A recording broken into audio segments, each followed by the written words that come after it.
Olá pessoal, estamos aqui para mais um Minuto de Luz e o tema do Evangelho segundo o Espiritismo que nós abrimos aleatoriamente hoje é o Caridade para com os criminosos. Está no Evangelho segundo o Espiritismo, capítulo 11, item 14. Então pessoal, acho que esse é um tema que fala muito sobre a culpa. Em maior ou em menor grau, todos nós temos nossos débitos, nossas dívidas, nossos erros, nossas imperfeições, nossas culpas perante a lei divina. Então, creio que esse item será muito proveitoso para todos nós.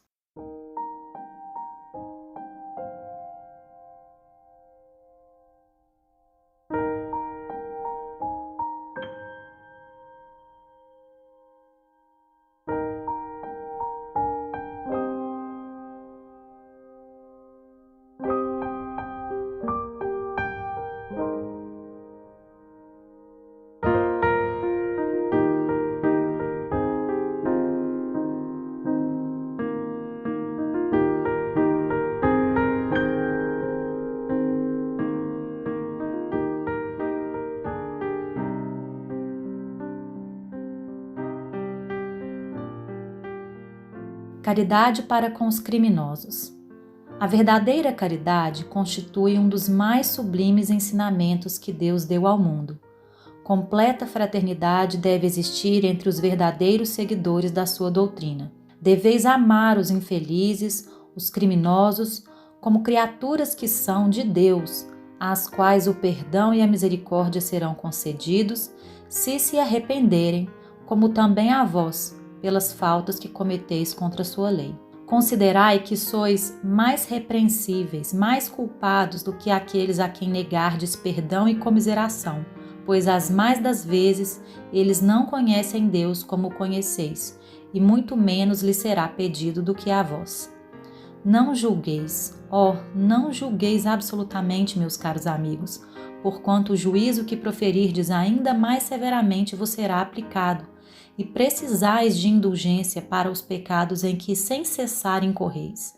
Ignorais que há muitas ações que são crimes aos olhos do Deus de pureza e que o mundo nem sequer como faltas leves considera? A verdadeira caridade não consiste apenas na esmola que dais, nem mesmo nas palavras de consolação que lhe aditeis. Não é apenas isso o que Deus exige de vós. A caridade sublime que Jesus ensinou também consiste na benevolência de que useis sempre e em todas as coisas para com vosso próximo. Podeis ainda exercitar essa virtude sublime com relação a seres para os quais nenhuma utilidade terão as vossas esmolas, mas que algumas palavras de consolo, de encorajamento, de amor conduzirão ao Senhor Supremo. Estão próximos os tempos, repito-o, em que nesse planeta reinará a grande fraternidade, em que os homens obedecerão à lei do Cristo, lei que será freio e esperança e conduzirá as almas às moradas ditosas. Amai-vos, pois, como filhos do mesmo Pai. Não estabeleçais diferenças entre os outros infelizes, porquanto quer Deus que todos sejam iguais. A ninguém desprezeis. Permite Deus que entre vós se achem grandes criminosos para que vos sirvam de ensinamentos. Em breve, quando os homens se encontrarem submetidos às verdadeiras leis de Deus, já não haverá necessidade desses ensinos. Todos os espíritos impuros e revoltados serão relegados para mundos inferiores de acordo com suas inclinações. Deveis, àqueles de quem falo, o socorro das vossas preces. É a verdadeira caridade. Não vos cabe dizer de um criminoso, é um miserável, deve-se expurgar da sua presença à terra, muito branda é para um ser de tal espécie a morte que lhe infligem. Não é assim que vos compete falar. Observai o vosso modelo Jesus. Que diria ele se visse junto de si um desses desditosos? Lamentá-lo-ia, considerá-lo-ia um doente bem digno de piedade, estender-lhe-ia a mão. Em realidade, não podeis fazer o mesmo, mas pelo menos podeis orar por ele, assistir-lhe o espírito durante o tempo que ainda haja de passar na terra. Pode ele ser tocado de arrependimento se orardes com fé. É tanto vosso próximo como o melhor dos homens. Sua alma transviada e revoltada foi criada como a vossa para se aperfeiçoar. Ajudai-o, pois, a sair do lameiro e orai por ele.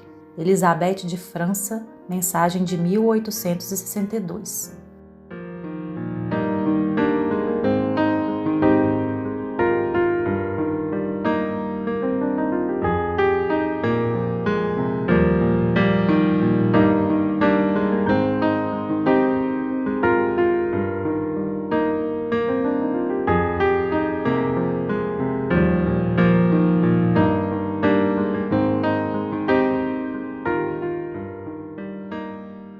Essa mensagem do Evangelho segundo o Espiritismo, na minha opinião, é uma das mais bonitas que há no Evangelho segundo o Espiritismo, porque ela atinge a nós quando nos sentimos culpados ou quando nos sentimos feridos por alguém. Na verdade, ela coloca o crime como um estado transitório da alma que se desvia da lei divina, mas que nem por isso deixa de estar sob os olhos do Pai, que é um Deus de amor e de misericórdia, e que oferece a todos os filhos que se arrependam a chance de se redimirem e de receber um perdão, e que a misericórdia será concedida a eles. Então, nessa mensagem, fica muito claro que quando nós estivermos sendo alvo de injustiças, alvo de atitudes tão ruins que venham de outras pessoas, nós devemos nos esforçar para agirmos segundo o nosso modelo Jesus,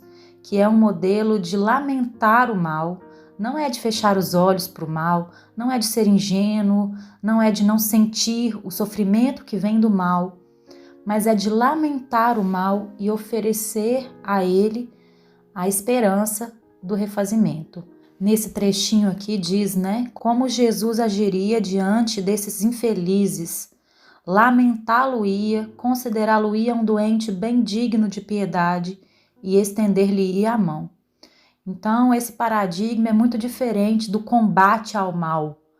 Esse combate ao mal, muitas vezes, ao invés de apagar o fogo do mal, vamos dizer assim, aumenta o fogo do mal, Quanto mais justiceiro nós somos com os outros, mais justiça nós chamamos para agir em nossa vida, e mais a vida nos cobra com justiça quando nós erramos. Jesus disse, com a medida que medirdes o vosso próximo, você também será medido. Então, o convite dessa lição é o convite da misericórdia para aquele que nos ofende. É o convite para que tenhamos perdão no nosso coração, para que a gente compreenda o ofensor como um doente infeliz na sua escolha, e que a gente libere do nosso coração em direção a esse malfeitor o perdão. E o convite concreto da mensagem, como você vai oferecer perdão a alguém que muitas vezes você não tem a oportunidade de estender a mão diretamente? Aqui está dizendo, pelo menos podeis orar por ele, assistir-lhe o Espírito durante o tempo que ainda haja de passar na terra. Pode ele ser tocado de arrependimento. É um trabalho profundo de sentimentos, que está sendo oferecido aqui para nós, de mudança de visão, de vida, porque é a troca da visão do certo e do errado, da justiça e da cobrança por um paradigma de misericórdia, e que é o paradigma que realmente traz cura, que realmente oferece a chance de que as pessoas se redimam. Porque agora vamos inverter a lógica. Até agora eu falei quando nós estamos na posição, entre aspas, de vítimas. Mas agora vamos nos colocar na posição dos ofensores. Quando nós nos tornamos ofensores, nós podemos até não ter feito um grande mal para alguém, mas nós estamos errando com as pessoas o tempo todo. E se a gente quer que as pessoas nos compreendam, nos perdoem e nos deem chances de refazermos as nossas atitudes, nós precisamos também estar sob esse paradigma do perdão.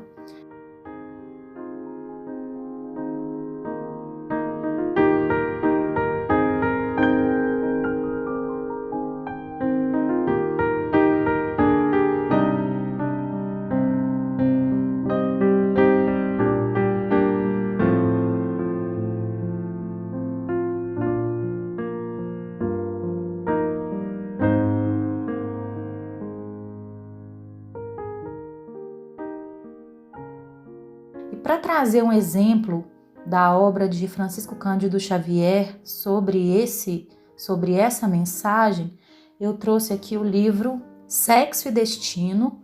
É um livro psicografado por Chico Xavier e Valdo Vieira. Já falei dele em outros episódios. Nesse livro, um personagem incorre num crime muito sério contra a própria filha. Eu não vou entrar em detalhes para não tirar a graça de quem está lendo, mas num momento da história culminante, esse personagem, Cláudio Nogueira, se vê e se reconhece como um grande criminoso que cometeu um crime contra a própria filha. E num contexto maior, ele chega a conhecer o Evangelho segundo o Espiritismo e, olhando o índice, vê esse item que nós lemos anteriormente, que é o caridade para com os criminosos. E aí ele ficou pensando, pronto, descobriram, né? Fui descoberto, sou um criminoso e fui descoberto. E aí ele foi procurar a folha, tinha olhado no índice, foi procurar a página certa, e eu vou ler para vocês a reação dele quando ele leu esse texto que nós lemos anteriormente. Procurou a folha indicada e, surpresa, o livro não lhe amaldiçoava a presença. Leu e releu chorando aquelas frases que ressumavam brandura e entendimento. Identificou-se à frente de um apelo à fraternidade e à compaixão que não pintava os delinquentes por seres infernais ausentes da órbita do amor divino. A pequena mensagem concitava a tolerância e terminava rogando preces a benefício dos que sucumbem na voragem do mal. As lágrimas borbotaram-lhe mais profusamente dos olhos. Aquelas palavras chamavam-no à razão. Percebia que o mundo e a vida deviam estar banhados de profunda misericórdia. Classificava-se por matador e achava-se ali, reconsiderando o próprio caminho, com suficiente lucidez para analisar-se e pensar. Aquele primeiro contato com as verdades do espírito fendia-lhe de alto a baixo a cidadela do ateísmo, com a sofreguidão do sedento que atravessa longo deserto mortificado de sede, atirou-se aos textos de cujos caracteres ideias esclarecedoras e balsâmicas vertiam sublimes, lembrando torrentes de água pura.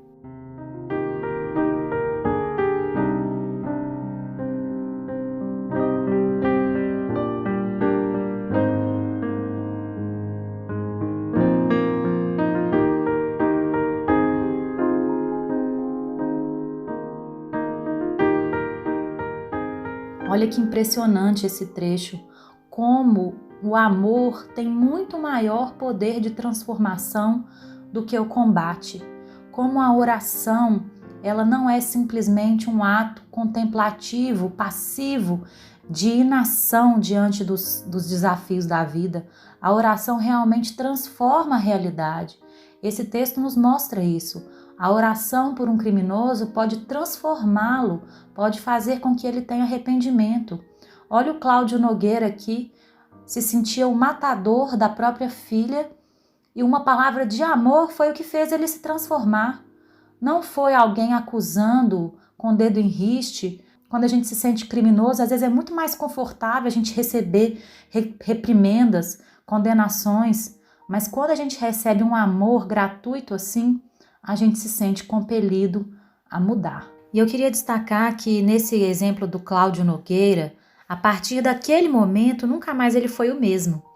Quem tiver a oportunidade de ler o livro completo vai perceber que ele realmente se renovou e que ele se transformou na pessoa que foi refazendo e reconstruindo as outras pessoas do seu grupo familiar, restaurando as relações difíceis que existiam entre os membros da família, das famílias envolvidas no enredo do livro, e ele foi sendo assim um grande benfeitor para todos eles, o criminoso convertido, renovando todo o grupo.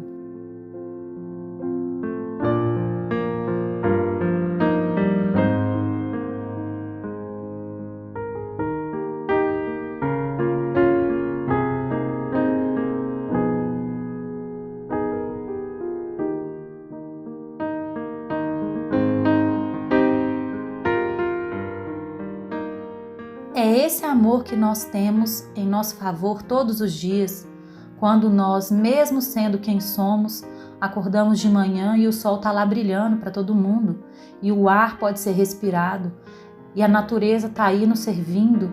É Deus mostrando que nós somos amados de forma incondicional e que os nossos defeitos precisam ser mudados, sim, o quanto antes, mas pelo amor, pela misericórdia, não pela justiça. Jesus dizia, né? Meu jugo é leve, meu fardo é suave. Eu não quero a morte do pecador. Não é o são que precisa de médico. São falas do Evangelho que mostram o tempo todo que o criminoso, que o pecador é acolhido e transformado.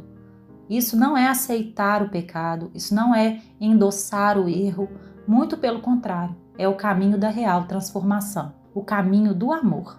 Espero que esses minutos tenham te ajudado a aliviar um pouco o peso da justiça no seu coração e que a misericórdia possa tomar parte da sua mente, do seu coração, da sua vida, para que você consiga perdoar a quem te ofendeu e para que você consiga se perdoar pelas ofensas que tenha cometido contra alguém e traçar o caminho da sua própria regeneração. Fiquem com Deus, um grande abraço e até a próxima.